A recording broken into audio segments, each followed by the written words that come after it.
നമസ്കാരം.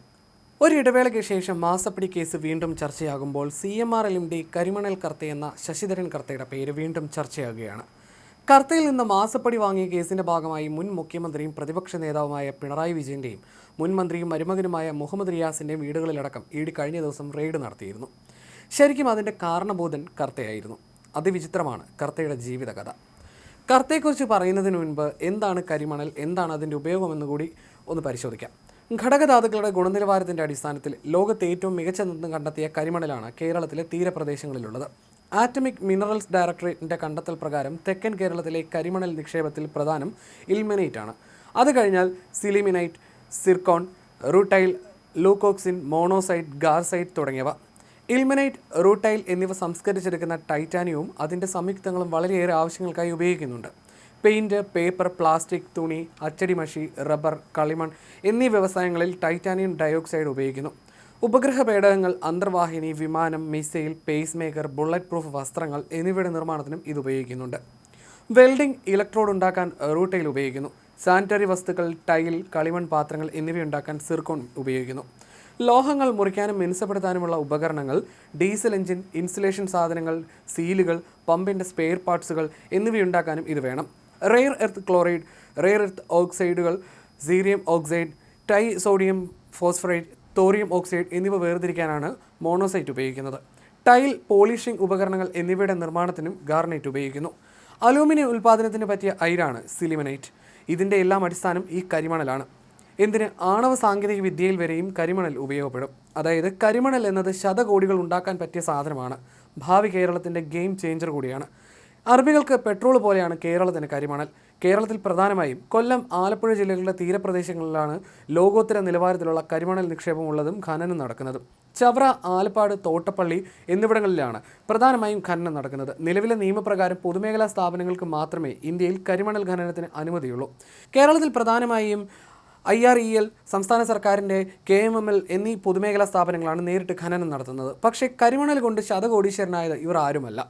ഈ പൊതുമേഖലാ സ്ഥാപനങ്ങളിൽ നിന്ന് മണൽ വാങ്ങി ശുദ്ധീകരിച്ച് മൂല്യവർദ്ധിത ഉൽപ്പന്നങ്ങളാക്കുന്ന Cochin minerals and rutile limited എന്ന CMRL എന്ന കമ്പനിയുടെ MD doctor SN Sasidharan Kartha എന്ന കരിമണൽ കർത്തയ്ക്കാണ്.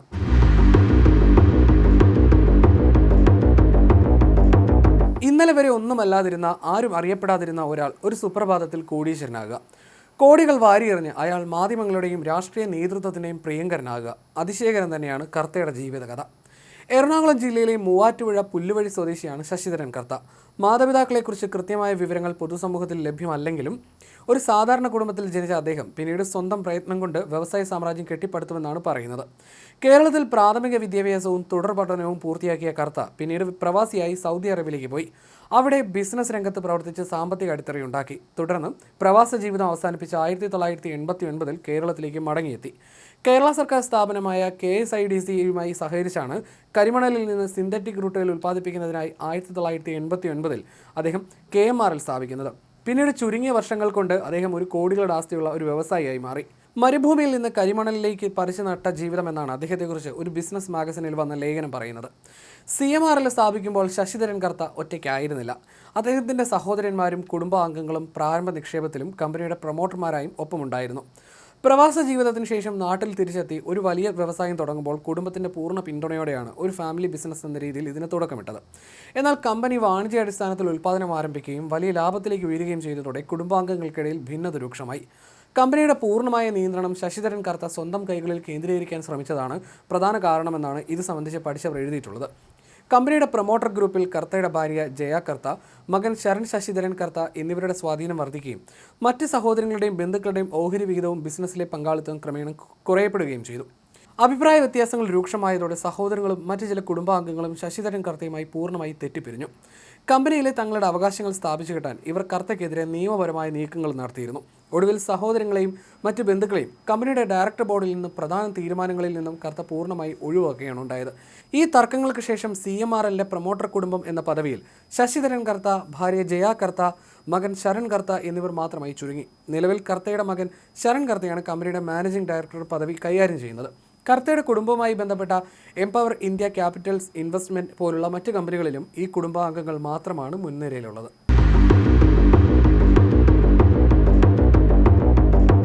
കർത്ത ആദ്യമായി വാർത്തയിൽ ഇടം പിടിക്കുന്നത് അദ്ദേഹത്തിന്റെ വ്യവസായ സ്ഥാപനങ്ങളിൽ നിന്നുള്ള മാലിന്യങ്ങൾ അപകടകരമായ രാസവസ്തുക്കളുടെ കൂട്ടത്തിൽപ്പെടുന്ന ചില പരിസ്ഥിതി പ്രവർത്തകരുടെ ആരോപണത്തെ തുടർന്നാണ്. മാതൃഭൂമിയും ഏഷ്യാനെറ്റുമൊക്കെ ഇത് വലിയ വാർത്തയാക്കി. പക്ഷേ കർത്ത സംസ്ഥാനത്തും കേന്ദ്രത്തിലുമുള്ള സ്വാധീനം ഉപയോഗിച്ച് ഇത് അപകടകരമായ രാസവസ്തുക്കളുടെ പട്ടികയിൽ നിന്നും എടുത്തു മാറ്റിയെന്നാണ് പരിസ്ഥിതി പ്രവർത്തകരുടെ ആരോപണം. 10-12 ഓഫീസുകൾ കയറി ഇറങ്ങി മാസങ്ങൾ കൊണ്ട് നേടിയെടുക്കേണ്ട നിയമപരമായ അനുമതികൾ ദിവസങ്ങൾക്കുള്ളിൽ അയാൾ നേടിയെടുത്തതിൽ ദ ഹിന്ദു അടക്കമുള്ള ഒരു വിഭാഗം പത്രങ്ങൾ ദുരൂഹത ആരോപിച്ചു. സംസ്ഥാന സർക്കാർ സ്ഥാപനമായ KMMലിനും കേന്ദ്ര സർക്കാർ സ്ഥാപനമായ IREക്കും മാത്രമേ നേരത്തെ കേരള തീരത്തെ കരിമണൽ ഖനനം നടത്താനുള്ള അനുമതി ഉണ്ടായിരുന്നുള്ളൂ. എന്നിട്ടും എന്നെങ്കിലും സ്വകാര്യ കമ്പനികളെ ഖനനത്തിന് അനുവദിക്കുമെന്ന് മുൻകൂട്ടി കണ്ടുകൊണ്ടാണ് കർത്ത ആലപ്പാട്ട് ഭൂമി വാങ്ങിക്കൂട്ടിയത് എന്നാണ് സമരസമിതി ആരോപിക്കുന്നത്. സ്വകാര്യ മേഖലയിലുള്ള കമ്പനികൾക്ക് ഖനനത്തിന് അനുമതി നൽകണമെന്നാവശ്യപ്പെട്ട് CMRLന് വേണ്ടി കർത്ത സുപ്രീം കോടതിയെ സമീപിക്കുകയും അനുകൂല വിധി നേടുകയും ചെയ്തിരുന്നു. ഏതൊക്കെ മേഖലകളിൽ സ്വകാര്യ കമ്പനികളെ ഖനനം നടത്താൻ അനുവദിക്കണമെന്നത് സംസ്ഥാന സർക്കാരിന് തീരുമാനമെടുക്കാമെന്നായിരുന്നു സുപ്രീം കോടതിയുടെ വിധി. 2006-ൽ ആലപ്പുഴയിലെ ആറാട്ടുപുഴയിൽ സ്വകാര്യ കമ്പനികൾക്ക് ഖനനം നടത്താൻ സംസ്ഥാന സർക്കാർ അനുമതി നൽകിയിരുന്നു. അതിൽ പ്രതിഷേധങ്ങൾ ഉയർന്നു. തുടർന്ന് അനുമതി പിൻവലിച്ചു. CMRL ഹൈക്കോടതിയെ സമീപിച്ചു. ഹൈക്കോടതി സിംഗിൾ ബെഞ്ചും ഡിവിഷൻ ബെഞ്ചും ഖനന അനുമതി പിൻവലിച്ച് തീരുമാനം റദ്ദാക്കി. അതിനെതിരെ സർക്കാർ സുപ്രീം കോടതിയെ സമീപിച്ചെങ്കിലും വിധി കമ്പനിക്ക് അനുകൂലമായിരുന്നു. എന്നാൽ പ്രതിഷേധങ്ങളെ തുടർന്ന് ഈ ഉത്തരവ് നടപ്പിലായില്ല.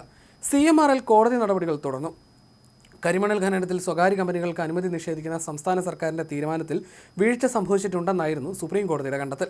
ആണവോർജ്ജ ഉൽപ്പാദനത്തിൽ കരിമണൽ അത്യാവശ്യമെന്ന് ചൂണ്ടിക്കാട്ടിയാണ് ധാതു സമ്പത്തുള്ള മേഖലകൾ രേഖപ്പെടുത്തി മാറ്റിവെച്ച ഖനനത്തിനായി വിട്ടു നൽകണമെന്ന് കോടതി നിരീക്ഷിച്ചത്. കേരള തീരത്തെ ധാതുമണലിലുള്ള ഇൽമനൈറ്റിന്റെ അതിഭീമമായ ശേഖരം ഉപയോഗിക്കപ്പെടാതെ കിടക്കുമ്പോൾ നിലനിൽപ്പിന് വേണ്ടി തങ്ങൾക്ക് വീണ്ടും വീണ്ടും ഇത് ഇറക്കുമതി ചെയ്യേണ്ടി വരുന്നുവെന്നാണ് CMRLന്റെ പ്രധാന വാദം. വിദേശത്ത് നിന്ന് ഇറക്കുമതി ചെയ്യുന്നതിനേക്കാളും കൂടിയ നിരക്കിലാണ് IRE ഇവിടുത്തെ കമ്പനികൾക്ക് ഇൽമനൈറ്റ് വിൽക്കുന്നത്. 7 ധാതുമണൽ മേഖലയിൽ ഇറക്കുമതി പ്രോത്സാഹിപ്പിച്ച് വിദേശ രാജ്യങ്ങളെ സഹായിക്കുന്ന ദുരൂഹമായ നിലപാടാണ് IRE സ്വീകരിക്കുന്നതെന്നും CMRL ആരോപിച്ചിരുന്നു.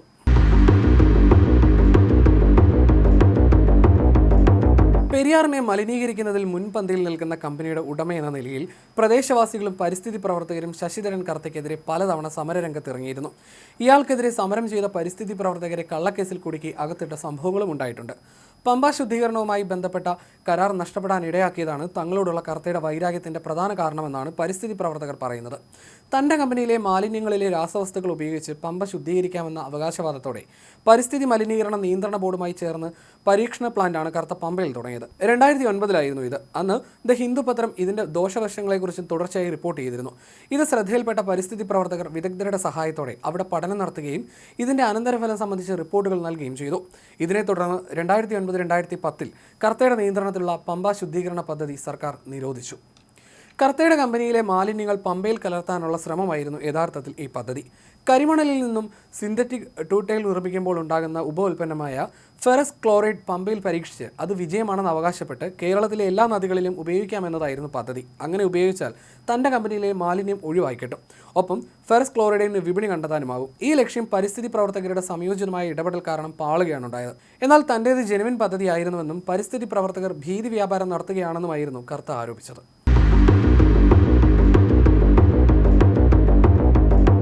കരിമണൽ ഖനനത്തിന്റെ ഭാഗമായി ഉണ്ടായ പരിസ്ഥിതി നാശം വാർത്തയായപ്പോൾ അതിൽ കൊടും വില്ലന്റെ റോൾ ആയിരുന്നു മാധ്യമങ്ങൾക്ക് കർത്ത നൽകിയത്. പക്ഷേ ഇടത് വലത് BJP വ്യത്യാസമില്ലാതെ എല്ലാ രാഷ്ട്രീയ പാർട്ടികൾക്കും വാരിക്കൊരു സാമ്പത്തിക സഹായം നൽകി കർത്ത എല്ലാം ഒതുക്കി.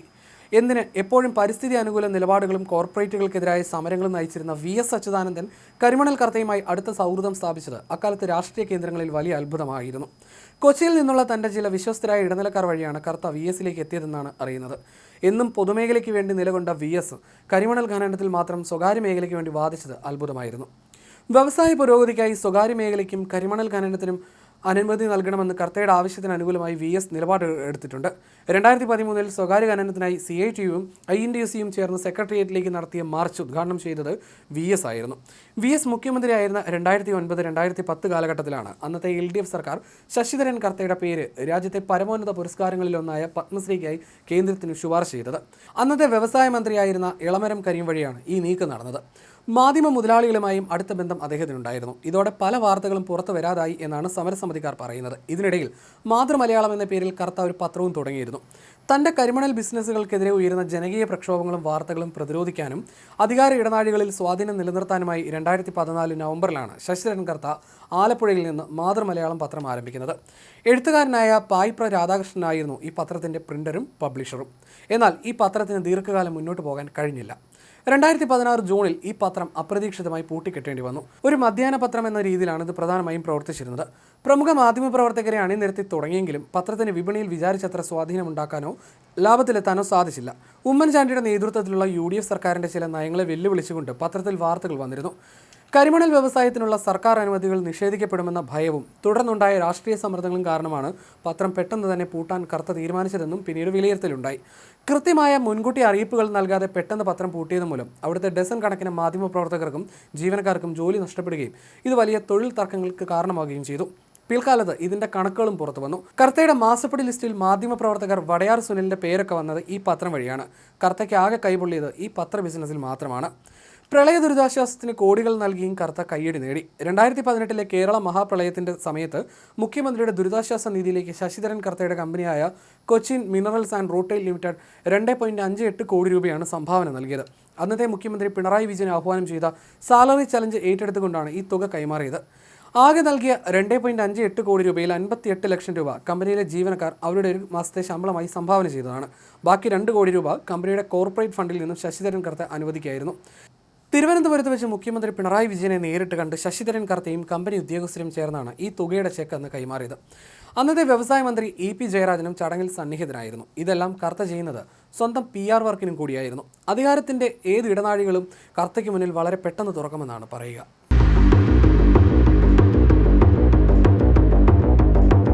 ഇങ്ങനെ പുറമേക്ക് സൗമ്യനും ഉദാരമതിയുമായ ഒരു പ്രാഞ്ചിയേട്ടനായിട്ടാണ് കർത്തയെ തോന്നുകയെങ്കിലും അദ്ദേഹം അങ്ങനെയൊന്നുമല്ല എന്നാണ് വിമർശകർ പറയുന്നത്. അതിഗുരുതരമായ ആരോപണങ്ങളാണ് കർത്തയ്ക്കെതിരെ കരിമണൽ സമരസമിതി ഉന്നയിക്കുന്നത്. കൊല്ലം, ആലപ്പുഴ തീരങ്ങളിൽ നിന്ന് പ്രതിവർഷം 1.5 ലക്ഷം ടൺ കരിമണലെങ്കിലും തമിഴ്നാട്ടിലെ തൂത്തുക്കുടിയിലെ കമ്പനിയിലേക്ക് കടത്തിക്കൊണ്ടു പോകുന്നുവെന്ന് ആരോപണമുയർന്ന കരിമണൽ രാജാവ് എന്നറിയപ്പെടുന്ന തമിഴ്നാട്ടിലെ വൈകുണ്ഠരാജനുമായി കർത്ത കൂട്ടാളിയാണെന്നും അവർ ആരോപിക്കുന്നു. കേരളത്തിലെ കരിമണൽ അനധികൃതമായി എടുത്ത് വൈകുണ്ഠരാജന്റെ VV മിനറൽസിലേക്കാണ് പോകുന്നതെന്നാണ് ആരോപണം. VV മിനറൽസ് ഖനനം ചെയ്ത ധാതുമണൽ ആന്ധ്രാപ്രദേശിലെ വിശാഖപട്ടണം തുറമുഖം വഴി യൂറോപ്പ്, പശ്ചിമേഷ്യ, ഓസ്ട്രേലിയ, അമേരിക്ക, ശ്രീലങ്ക എന്നിവിടങ്ങളിലേക്ക് കയറ്റുമതി ചെയ്തെന്ന് മുൻ റവന്യൂ സെക്രട്ടറി ജഗൻദീപ് സിംഗ് നടത്തിയ അന്വേഷണത്തിൽ കണ്ടെത്തിയിരുന്നു. വൈകുണ്ഠരാജന്റെയും കുടുംബാംഗങ്ങളുടെയും പേരിലുള്ള വിവിധ ഖനന ലൈസൻസുകളെല്ലാം തന്നെ സജീവമാണ്. പക്ഷേ ഒരു സർക്കാരും വൈകുണ്ഠരാജനെതിരെ കാര്യമായ നടപടിയെടുത്തിട്ടില്ല.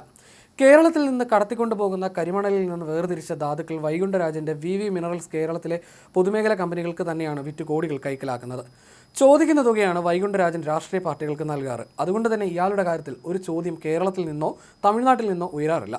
അനധികൃത ഈ കരിമണൽ ഖനനത്തിലൂടെ സർക്കാരിന് 10,000 കോടി രൂപയുടെ വരുമാന നഷ്ടമുണ്ടാക്കിയെന്ന പരാതിയിൽ മുൻപ് വൈകുണ്ഠരാജൻ അറസ്റ്റിലാവുകയും ചെയ്തിട്ടുണ്ട്.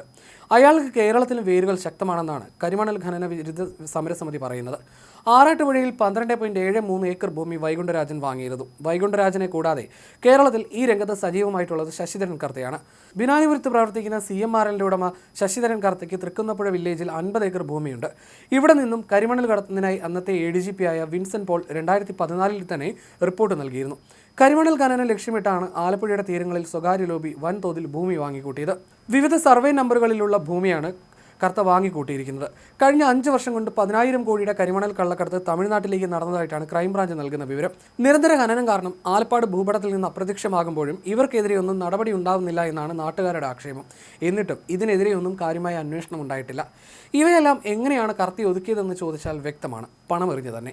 അങ്ങനെയാണ് മാസപ്പടി ലിസ്റ്റ് പുറത്തായത്. അതിൽ ചുരുക്കപ്പേരിൽ ഇല്ലാത്ത നേതാക്കളില്ല. പിണറായി വിജയന്റെ മകൾ വീണയുടെ കമ്പനിക്ക് മാസപ്പടി ഇനത്തിൽ 3 വർഷത്തിനിടെ ലഭിച്ചത് 1.72 കോടി രൂപയാണ്. അതാണ് ഇപ്പോൾ ED കേസിൽ എത്തി നിൽക്കുന്നത്.